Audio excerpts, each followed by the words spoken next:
you are, a founder running on like 4 hours of sleep, fueled entirely by sheer willpower and just an endless stream of caffeine, neuroscience suggests your brain isn't just tired.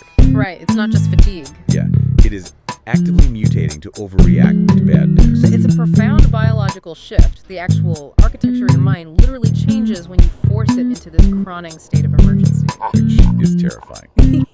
But welcome to this deep dive, everyone.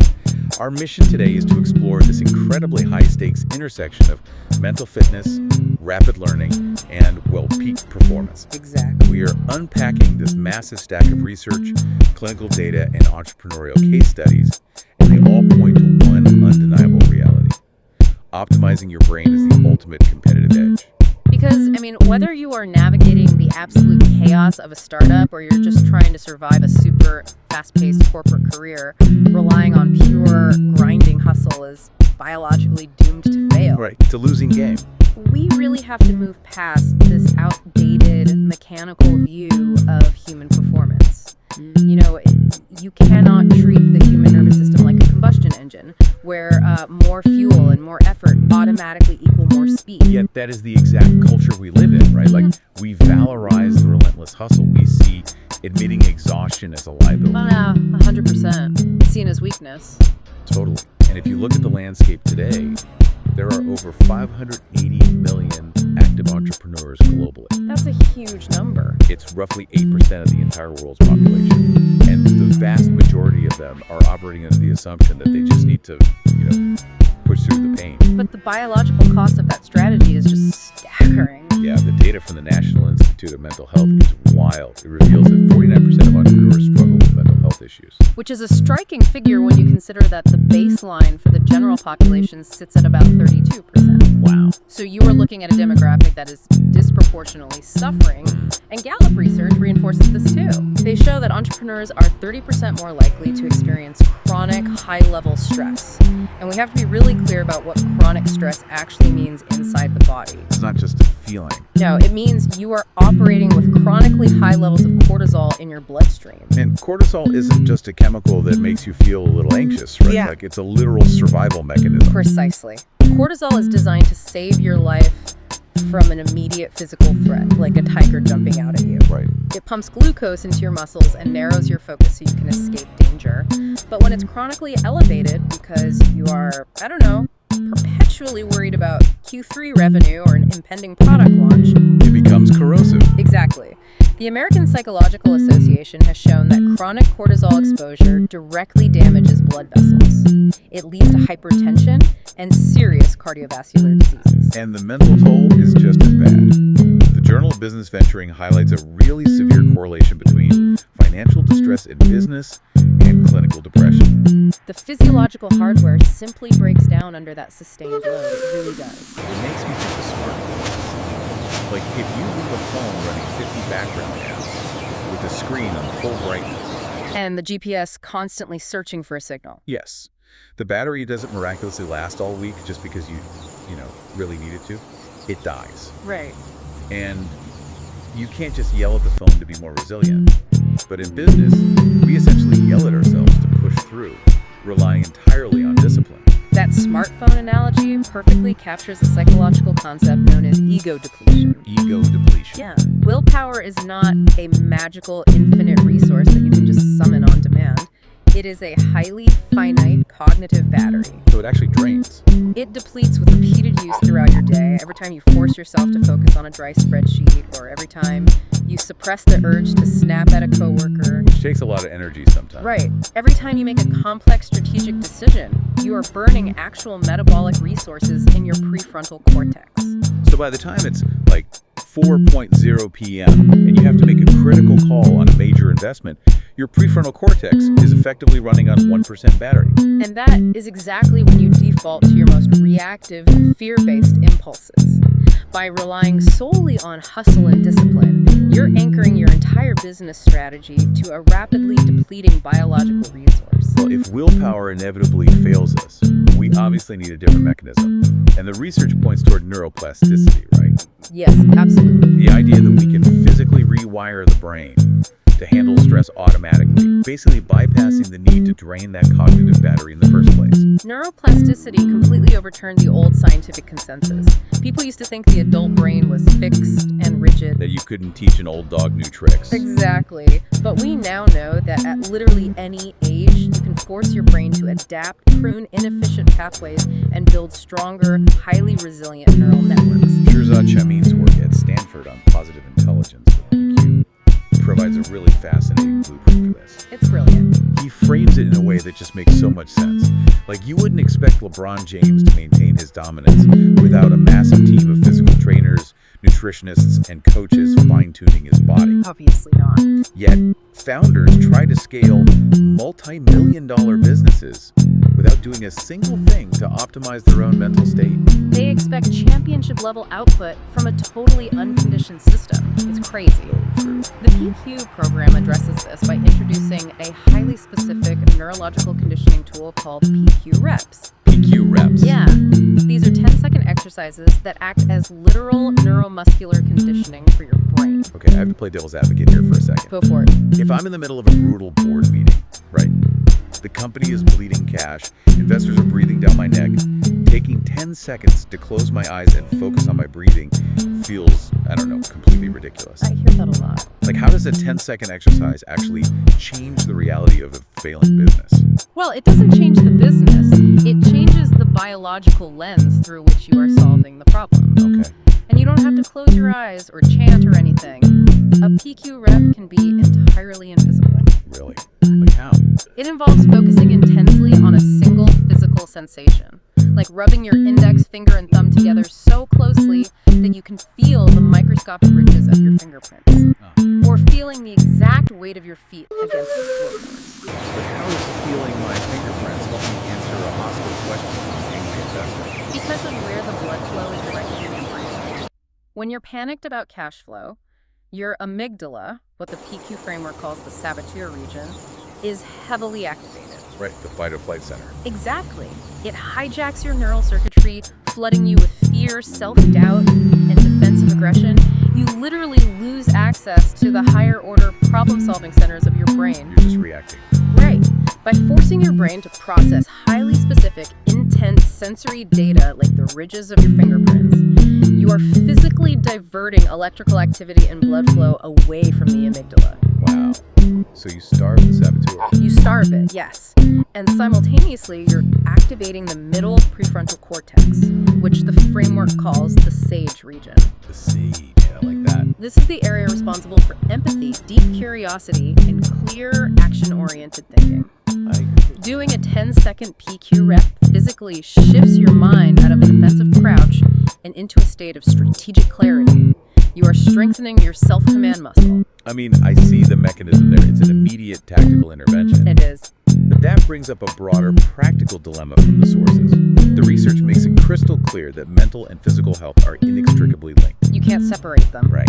You cannot optimize the software of the mind if the hardware of the body is failing. But realistically, you can't be a world-class athlete and a world-class business owner at the exact same time. No, of course not. There simply aren't enough hours in the day to run a startup and spend 4 hours at the gym. And honestly, you shouldn't try to. The goal here isn't to become a competitive bodybuilder. It's about strategic, high-leverage optimization of the hardware. Okay, so what does that look like? Let's look at the baseline requirement, which is sleep. We so often treat sleep as a luxury, but a lack of REM sleep fundamentally breaks your emotional regulation. How so? Well, during REM sleep, your brain processes the stressful events of the day in a neurochemical environment that is completely devoid of noradrenaline. Wait, what is noradrenaline? It's an anxiety-inducing chemical.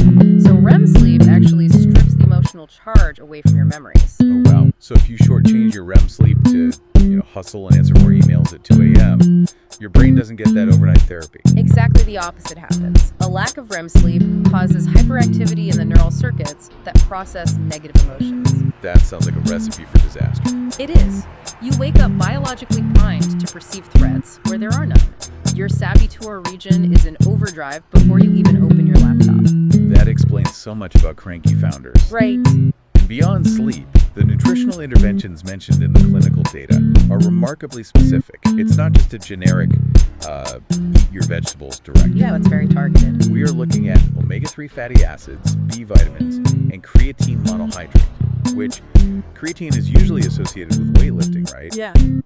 But it has a profound cognitive application. It really does, because it operates on cellular energy. Creatine helps recycle ATP, which is the primary energy currency of your cells. Okay. When your prefrontal cortex is burning through energy to make complex decisions, draining that ego depletion battery we talked about, creatine provides a rapid, localized energy reserve for the brain. So it physically extends your cognitive stamina. Exactly, it's brain fuel. The data also emphasizes stabilizing blood glucose, like starting the day with a highly bioavailable protein source, like eggs or Greek yogurt. Because it prevents the massive glucose spikes and subsequent crashes that inevitably follow a carbohydrate-heavy breakfast. Right, and a glucose crash actually triggers a stress response. Your body dumps more cortisol into your system just to keep you awake. More cortisol, just what we don't need. Exactly.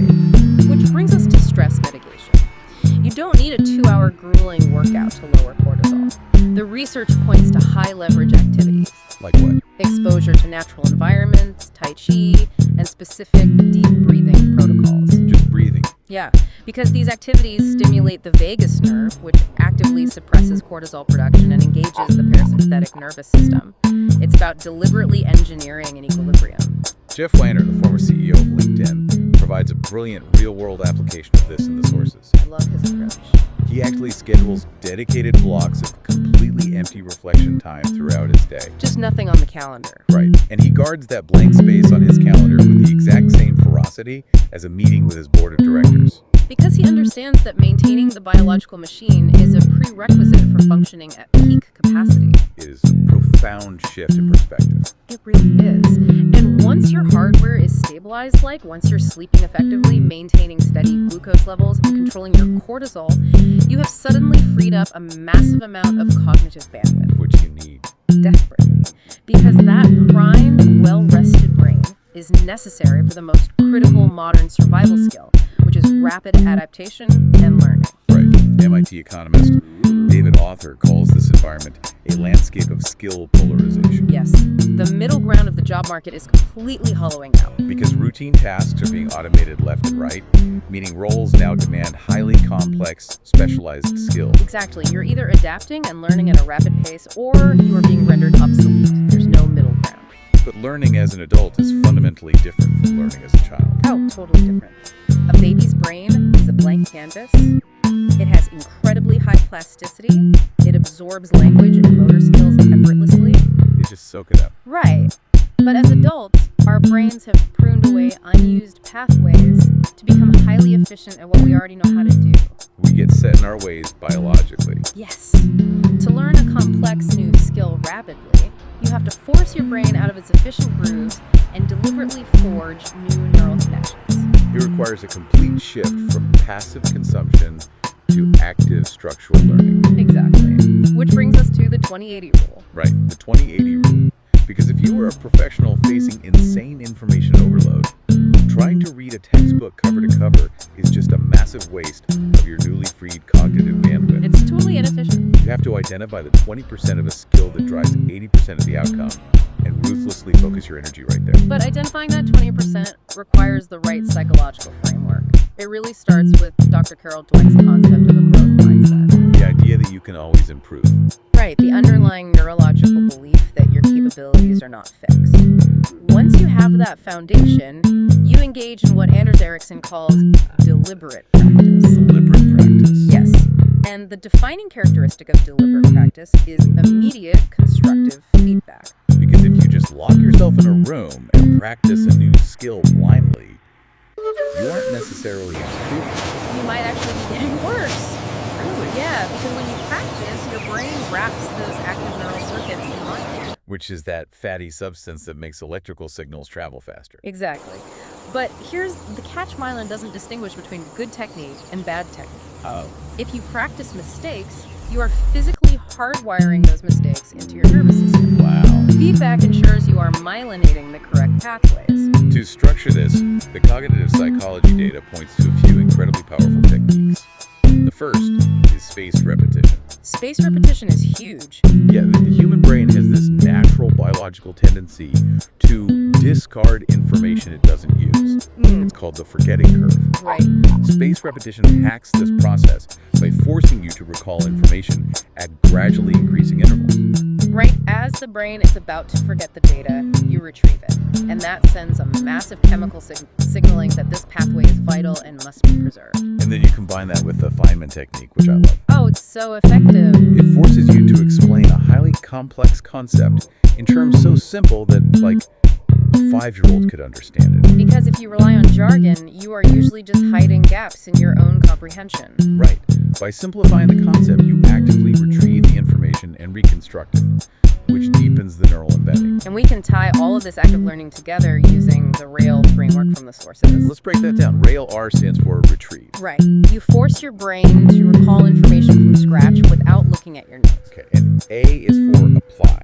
Meaning, you take that raw information and use it in a novel, real-world situation to test its validity. Then ICE is for interleave. You deliberately mix up different subjects or skills during your practice session so your brain doesn't get lazy and locked into one specific, predictable group. And finally, L stands for learn or loop. You assess the feedback from your application, learn from the errors, and loop right back to the beginning. The RAIL framework provides the exact structural friction your adult brain requires to encode new information permanently. You are no longer passively reading, you are actively engineering new architecture in your mind. Exactly. Okay, so we have established the biological foundation. We know how to mitigate cortisol, fuel the prefrontal cortex, and use spaced repetition and the RAIL framework to learn rapidly. We've got the toolkit. But this is where the entire system usually collapses for most high achievers. Consistency. Yes, the consistency trap. Because eventually, motivation just evaporates. You have a brutal day, a deal falls through, the saboteur takes over, and suddenly you are skipping your PQ reps and eating a box of donuts. Which is exactly why we have to stop relying on motivation. Wait, really? Stop relying on motivation? Completely. Motivation is just a neurochemical state, and it is inherently volatile.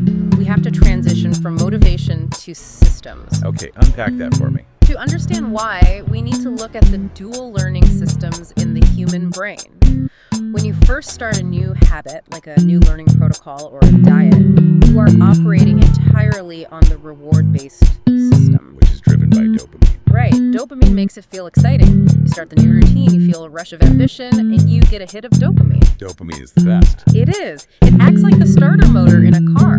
It's powerful enough to turn the engine over, but you cannot drive the car on the starter motor. Eventually, the novelty wears off. The dopamine drops. And if you rely solely on how you feel, this is the exact moment you quit. So what's the goal? The biological goal is to survive this dopamine drop long enough for the brain to hand over control to the repetition-based system. And where is that located? It's located in the striatum, within the basal ganglia. So if dopamine is the starter motor, the striatum is the alternator. Exactly right. The striatum doesn't care about excitement, novelty, or motivation. It cares exclusively about repetition and automaticity. Wow. Once a behavior is encoded in the striatum, it becomes a habit. It requires virtually zero ego depletion or willpower to execute. But crossing that chasm from the dopamine system to the striatum requires rigid external systems to carry you through the friction. Absolutely, and the 2-minute rule is a perfect microsystem for this. Yeah, where you design any new habit so that it takes less than 2 minutes to initiate. Right. You don't commit to a 2-hour study block. You commit to opening the book and reviewing one flashcard. You just eliminate the friction of starting. Exactly. And delegation is another vital structural system we have to mention. Oh, this is a big one for founders. Massive. Many founders trap themselves in the weeds, doing their own bookkeeping or administrative tasks because they think they're saving money. But in reality, they are burning the incredibly finite metabolic resources of their prefrontal cortex. The exact energy that should be fiercely protected for strategy, vision, and rapid learning. So delegating isn't a luxury. No, it is a required system for protecting your cognitive bandwidth. We also have an incredible array of technology to act as external systems. Thank goodness for that. Right. Platforms like Mental Fit, use gamification to actually hijack your dopamine system, giving you small rewards to keep you engaged just long enough for the striatum to take over and build the actual habit. It's a great bridge. And then there's Chosen.io, founded by Andre Smith, which focuses specifically on the entrepreneurial ecosystem. Right, providing structural systems to enrich relationship goals and maintain mental well-being when the business pressure really spikes. Plus, apps like Metatopia and Calm offer guided, frictionless access to vagus nerve stimulation. Even physical wearables play a huge role here. Like smartwatches and rings. Exactly. They strip away the guesswork of your hardware maintenance. By tracking your REM sleep cycles and resting heart rate variability, they give you objective data on whether your nervous system is recovering or spiraling towards burnout. But technology can only take us so far, right? Ultimately, yes. The human element community is arguably the most resilient system of all. Without a doubt. The research highlights the story of Sarah, a fitness entrepreneur who experienced the devastating failure of her first studio going bankrupt. A total nightmare scenario. Yeah, and when a failure of that magnitude hits, your internal dopamine system is completely crushed. Willpower is just non-existent. Raw talent is basically irrelevant. And in that state, isolation is incredibly dangerous. But Sarah didn't bounce back through isolated hustle. She leaned entirely on her community as an external scaffolding. She shared her workouts, established regular check-ins, and found mentors. The community held her accountable and provided the structural support necessary for her to process the failure, learn from it, and eventually rebuild. Which highlights a really critical lesson for leadership. Definitely. Celebi, one of the experts cited in the clinical data, argues that creating empathetic spaces in the workplace is a mandatory leadership function. Mandatory. Not just a nice to have. Right. It means emphasizing regular, structured check-ins and one-on-one conversations where employees can actually voice their friction without fear of judgment. Because if you want an organization that learns rapidly and adapts to market shocks, you have to build a culture where the collective nervous system is safe. You cannot lead effectively if you or your team are completely depleted. Author Lance Secretin captures this dynamic perfectly. He states, when we prioritize our well-being, we become more confident, creative, and resilient. It's the bottom line. Self-care and boundary setting are not indulgences. They are the fundamental levers for sustainable business growth. All right, let's distill this deep dive down to its core for you. If you take away anything from this conversation today, it is this.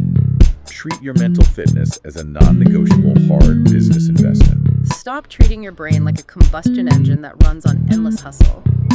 Recognize the very real biology of ego depletion. When the saboteur flares up, use a 10-second PQ rep to physically starve the amygdala of blood flow and regain your strategic clarity. And when you need to learn, identify the 20% of a skill that matters. Use the RAIL framework and spaced repetition to physically wire it into your adult brain. And above all, build robust systems, whether that means ruthless delegation, leveraging gamified tech, or leaning on an empathetic community. Build it so that you never have to rely on fleeting willpower to cross the chasm from dopamine to the striatum. Because your mind is your ultimate asset in a market where uncertainty is literally the only constant. Protecting your cognitive bandwidth, setting rigid boundaries, and prioritizing your physical hardware isn't selfish. It is biologically and professionally necessary to survive, to maintain your creativity, and to drive true innovation over the long term. Which leaves you with one final thought to ponder. We started by looking at the founder running on 4 hours of sleep, trying to push past their biological red line. The classic hustle. Right. But if the neuroscience we've unpacked today proves that your adult brain requires the friction of spaced repetition to lock in a new skill, and that you absolutely must have adequate REM sleep just to process negative emotions without panicking, which is scientifically proven, then perhaps the most fiercely productive, highly optimized, and strategic thing you can do for your career today is to close your laptop, put your phone in another room, and deliberately do absolutely nothing for the next 20 minutes.